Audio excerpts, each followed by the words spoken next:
রাজধানীর বাড়িধারায় সহকর্মীর গুলিতে পুলিশ কনস্টেবল নিহত, গুলিবিদ্ধ আরো 2 জন। ডিপ্লোম্যাটিক জোনের নিরাপত্তা জোরদার। নেত্রকোনার সন্দেহজনক জঙ্গি আস্তানায় আইন শৃঙ্খলা বাহিনীর অভিযান, পিস্তল, গুলি ও জিহাদি বই উদ্ধার। এবং সন্ধ্যায় টানা তৃতীয়বারের মতো প্রধানমন্ত্রী হিসেবে শপথ নেবেন নরেন্দ্র মোদী। অনুষ্ঠানে যোগ দেবেন প্রধানমন্ত্রী শেখ হাসিনা সহ বিশ্ব নেতারা।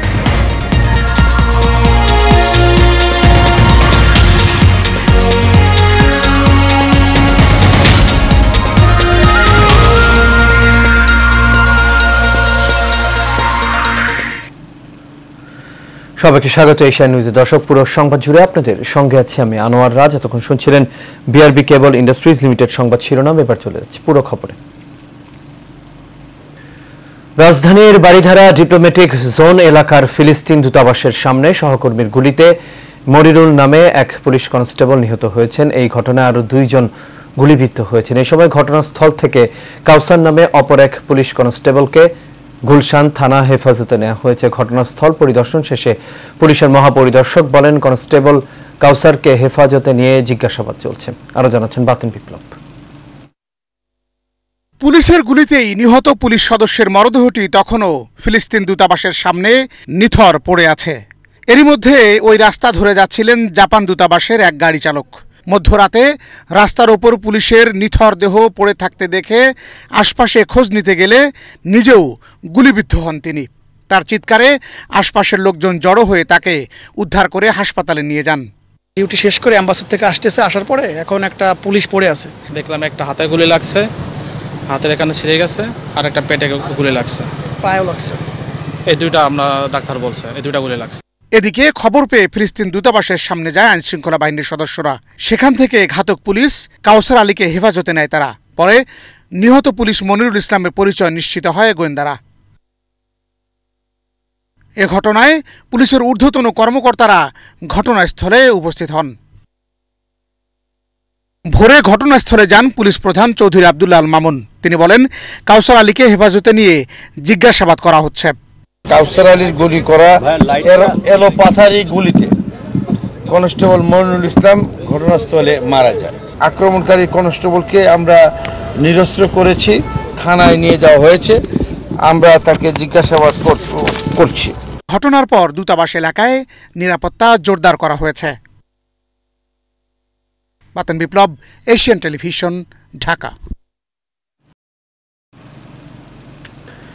নেত্রকোনা সদর উপজেলার কাইলাটি ইউনিয়নের ভাষাপাড়া এলাকায় জঙ্গি আস্তানা সন্দেহে একটি বাড়িতে তল্লাশি চালিয়েছে সোয়াট অ্যান্টি টেররিজম। প্রাথমিক তল্লাশিতে একটি ভারতীয় পিস্তল, 17 রাউন্ড গুলি, একটি ডামি AK-47 রাইফেল উদ্ধার করে। আমিনুল ইসলাম মনিরের পাঠানো তথ্য ছবিতে বিস্তারিত জানাচ্ছেন শেখ ফাহিম। নেত্রকোনা সদর উপজেলার কাইলাটি ইউনিয়নের ভাষাপাড়া এলাকার সন্দেহভাজন জঙ্গি আস্তানায় তল্লাশি চালিয়েছে সোয়াট টিমের সদস্যরা।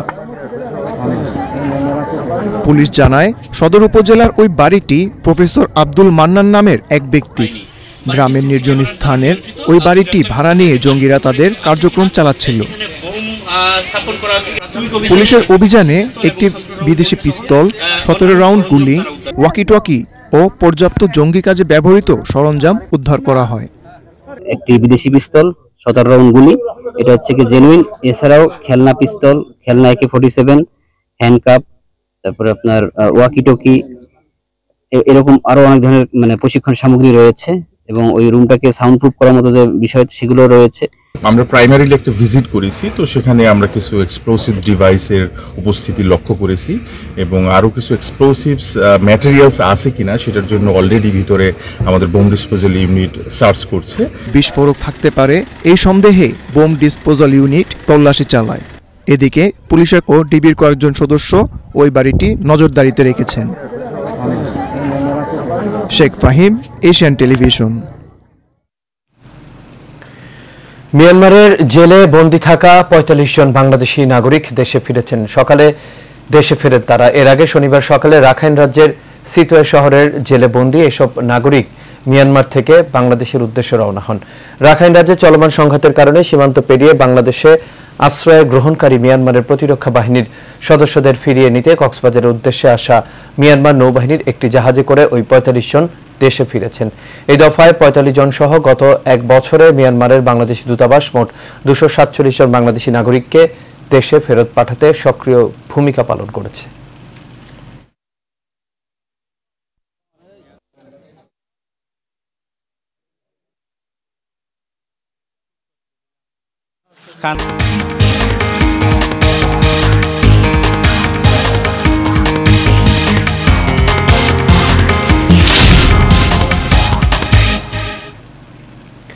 এবার আন্তর্জাতিক প্রসঙ্গ। ভারতের প্রধানমন্ত্রী হিসেবে টানা তৃতীয়বারের মতো শপথ নিতে যাচ্ছেন নরেন্দ্র মোদী।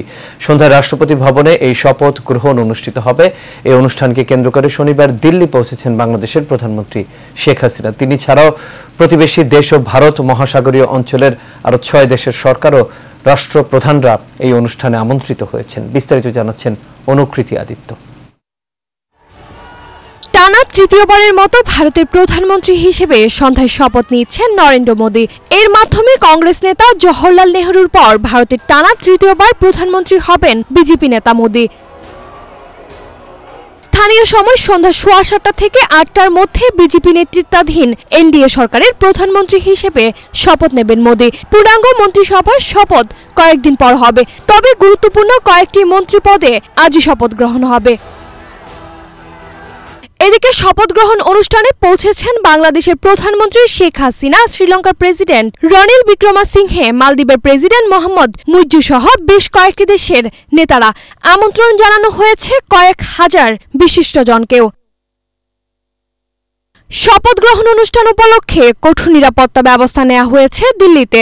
রাষ্ট্রপতি ভবনের আশেপাশে বন্ধ থাকবে বেশ কিছু গুরুত্বপূর্ণ সড়ক। বিশাল এলাকাকে ঘোষণা করা হয়েছে নো ফ্লাই জোন হিসেবে। বিমানের পাশাপাশি উড়ানো যাবে না ড্রোন বা ফানুস। এই বিধিনিষেধ সোমবার পর্যন্ত কার্যকর থাকবে।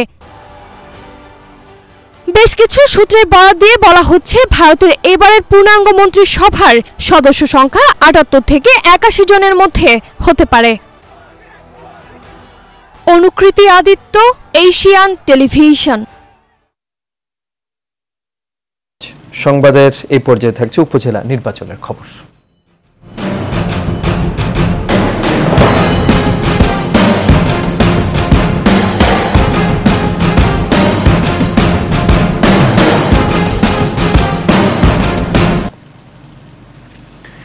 ঘূর্ণিঝড় রিমেলের কারণে স্থগিত ১৯ উপজেলা পরিষদে ভোট গ্রহণ চলছে। সকাল ৮টা থেকে শুরু হওয়া ভোট গ্রহণ চলবে বিকাল ৪টা পর্যন্ত। নির্বাচন শান্তিপূর্ণ করতে সব ধরনের প্রস্তুতি নিয়েছে নির্বাচন কমিশন। এবার ভোট গ্রহণ চলছে বাগেরহাটের শরণখোলা, মোরেলগঞ্জ, মোংলা, খুলনার কয়রা, পাইকগাছা ও ডুমুরিয়া উপজেলায়, বরিশালের গৌরনদী, আগলঝাড়া, পটুয়াখালী সদর, মির্জাগঞ্জ, দুমকি, পিরোজপুরের মঠবাড়িয়াতে ভোট গ্রহণ চলছে। ভোলার লালমোহন, তজিমুদ্দিন, ঝালকাঠির রাজাপুর, কাঁঠালিয়া, বরগুনার বামনা, পাথরঘাটা ও নেত্রকোনার খালিয়াঝুরিতেও ভোট গ্রহণ চলছে। এই ধাপে রাঙ্গামাটির বাঘাইছড়ির ভোট হওয়ার কথা থাকলেও দুর্যোগপূর্ণ আবহাওয়ার কারণে আবারও তা স্থগিত করা হয়েছে।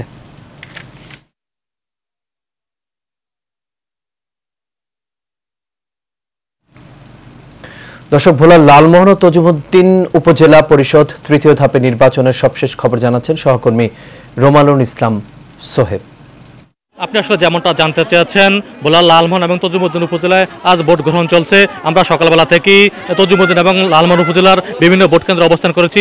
আমরা দেখতে পেয়েছি ভোটাররা স্বতঃস্ফূর্তভাবে ভোট গ্রহণে অংশ নিয়েছেন এবং বেলা বাড়ার সঙ্গে সঙ্গে ভোটারদের উপস্থিতি বাড়বে বলে আমাদেরকে প্রিজাইডিং কর্মকর্তারা জানিয়েছেন। আপনাকে আমি জানিয়ে রাখি, তজিমুদ্দিন এবং লালমোহন উপজেলায় মোট 23 প্রার্থী প্রতিদ্বন্দ্বিতা করছেন।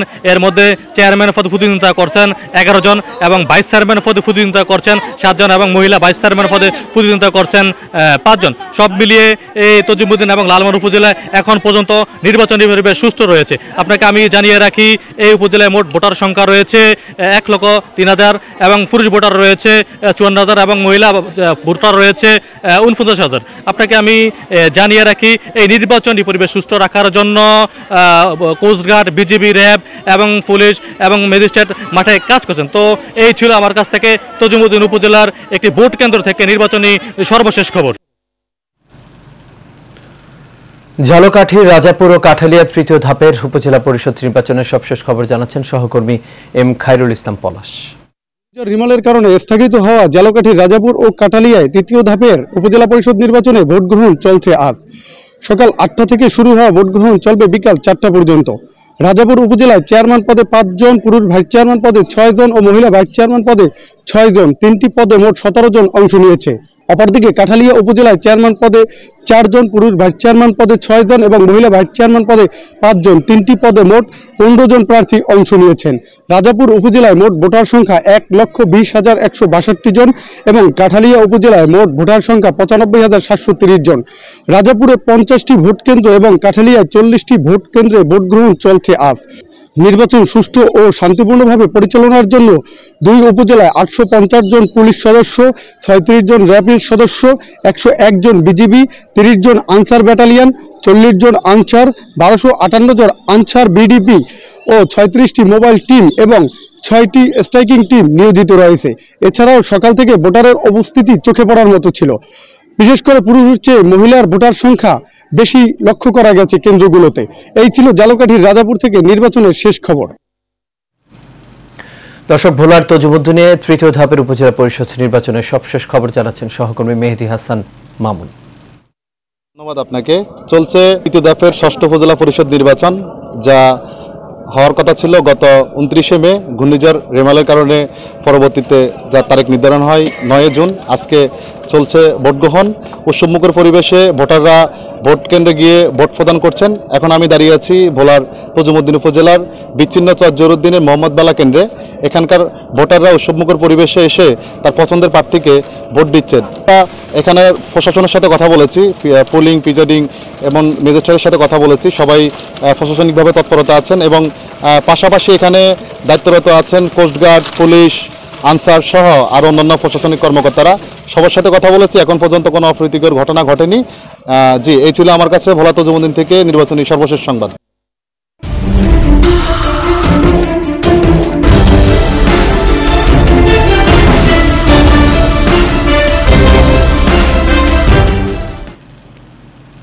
এবার সারা বাংলার খবর। চট্টগ্রাম সেন্ট প্লাসিডস স্কুলের প্রাক্তন ছাত্র সংগঠন ওল্ড প্লাসিডিয়ান্স অ্যাসোসিয়েশনের উদ্যোগে আয়োজিত ফুটবল টুর্নামেন্টের ফাইনাল খেলা অনুষ্ঠিত হয়েছে। সংগঠনের প্রাক্তন প্রথম প্রেসিডেন্ট মরহুম ফজলে আলম স্মৃতি স্মরণে আয়োজিত oxygen sports zone PHP turf মাঠে অনুষ্ঠিত এই টুর্নামেন্টে 8টি দল অংশগ্রহণ করেছে। জমজমাট ফাইনাল খেলায় ওপিএ স্নাইপার 2-1 গোলে ওপিএ এমিগোসকে পরাজিত করে। এ সময় সংগঠনের সাধারণ সম্পাদক ওপিএন তাসকিনের সঞ্চালনায় প্রধান অতিথি হিসেবে উপস্থিত ছিলেন ওপিএ এর president doctor AMM Shahed Parvez খান।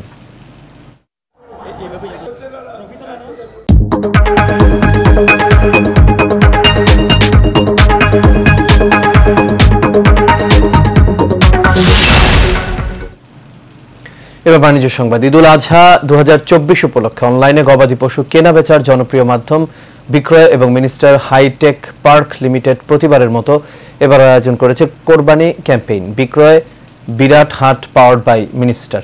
এই নিয়ে অষ্টমবারের মতো টাইটেল স্পন্সর হিসেবে প্রতিযোগিতার পাশে আছে মিনিস্টার হাইটেক পার্ক লিমিটেড। বিক্রয়ের প্রধান কার্যালয় মহাখালীতে একক সমঝোতা চুক্তি স্বাক্ষরের মাধ্যমে ক্যাম্পেইনের আনুষ্ঠানিক ঘোষণা দেওয়া হয়। সমঝোতা চুক্তিটি স্বাক্ষর করেন বিক্রয়ের পক্ষ থেকে সিইও ইশিতা শারমিন এবং মিনিস্টার হাইটেক পার্ক লিমিটেডের পক্ষ থেকে হেড অফ ব্র্যান্ড KMG কিপ্রিয়া। সংবাদের এই পর্যায়ে থাকছে HM স্টিল চট্টগ্রাম সংবাদ।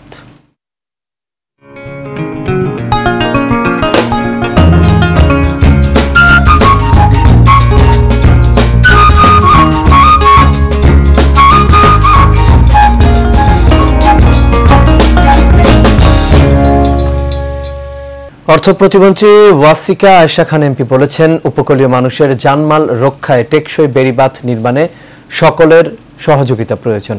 আনোয়ারা উপজেলা রায়পুর উপকূলীয় বাইখের ঘাট এলাকার বেড়িবাঁধ পরিদর্শনকালে তিনি এই কথা বলেন। এ সময় অর্থ প্রতিমন্ত্রী আরো বলেন, চলতি অর্থবছরে বেড়িবাঁধ নির্মাণে 336 কোটি টাকার নতুন প্রকল্পের কাজ শুরু হবে। এই প্রকল্পের কাজে যাতে কোনো ধরনের অনিয়ম না হয় সেই ব্যাপারে সকলকে সজাগ থাকতে হবে।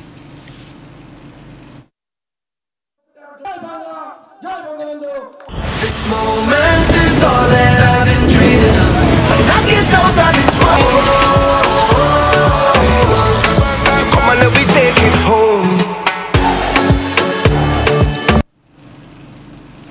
এবার আইসিসি টি-20 বিশ্বকাপের খবর। আইসিসি টি-20 বিশ্বকাপে দক্ষিণ আফ্রিকার বিপক্ষে নিজেদের দ্বিতীয় ম্যাচ খেলতে নিউ ইয়র্কে পৌঁছেছেন বাংলাদেশ ক্রিকেট দল। নিউ ইয়র্কের নাসাউ কাউন্টি আন্তর্জাতিক ক্রিকেট স্টেডিয়ামে বাংলাদেশ সময় কাল রাত 8:30টায় খেলাটি শুরু হবে। পরিসংখ্যান বিবেচনা করলে বাংলাদেশ দক্ষিণ আফ্রিকার মুখোমুখি লড়াইয়ে এগিয়ে অবশ্য দক্ষিণ আফ্রিকায়। 21 বারের মুখোমুখি লড়াইয়ে বাংলাদেশ জয়ী হয়েছে মাত্র 3 বার আর 17 বার জিতেছে দক্ষিণ আফ্রিকা। একটি ম্যাচ হয়েছে পরিত্যক্ত। আসলে নিজেদের প্রথম ম্যাচে শ্রীলঙ্কাকে 2 উইকেটে হারিয়ে শুভ সূচনা করেছে বাংলাদেশ।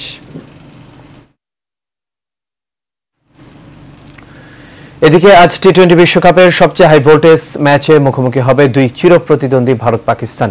নিউ ইয়র্কের নাসাউ কাউন্টি স্টেডিয়ামে ম্যাচটি শুরু হবে। ভারত পাকিস্তান ম্যাচকে ছাপিয়ে আলোচনার কেন্দ্রবিন্দুতে নাসাউ কাউন্টি স্টেডিয়ামের উইকেট। এই উইকেটে ব্যাটিং করাটা ব্যাটারদের জন্য বড় চ্যালেঞ্জিং হয়ে দাঁড়িয়েছে। ইতোমধ্যে 3টি ম্যাচ থেকে সে প্রমাণও মিলেছে। টি-20তে 12 বারের দেখায় 8টিতে জয় পেয়েছে ভারত, বিপরীতে মাত্র 3টি ম্যাচে জয় পাকিস্তানের। একটি ম্যাচে ড্র হয়েছে। বিশ্বকাপে 7 বারের দেখায় মাত্র 1 ম্যাচে জয় পাকিস্তানের, আর ভারতের জয় 5টিতে। বাকি ম্যাচটি ড্র হয়েছে।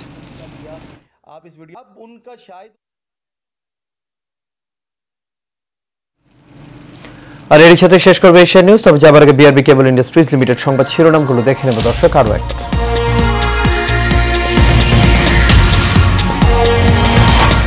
রাজধানী বাড়িধারায় সহকর্মীর গুলিতে পুলিশ কনস্টেবল নিহত, গুলিবিদ্ধ আরো 2 জন।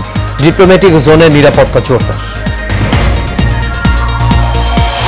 নেত্রকোনা সন্দেহজনক জঙ্গি আস্তানায় আইন শৃঙ্খলা বাহিনীর অভিযান, পিস্তল, গুলি ও জিহাদি বই উদ্ধার। এবং সন্ধ্যায় টানা 3য়বারের মতো প্রধানমন্ত্রী হিসেবে শপথ নেবেন নরেন্দ্র মোদী। অনুষ্ঠানে যোগ দেবেন প্রধানমন্ত্রী শেখ হাসিনা সহ বিশ্ব নেতারা।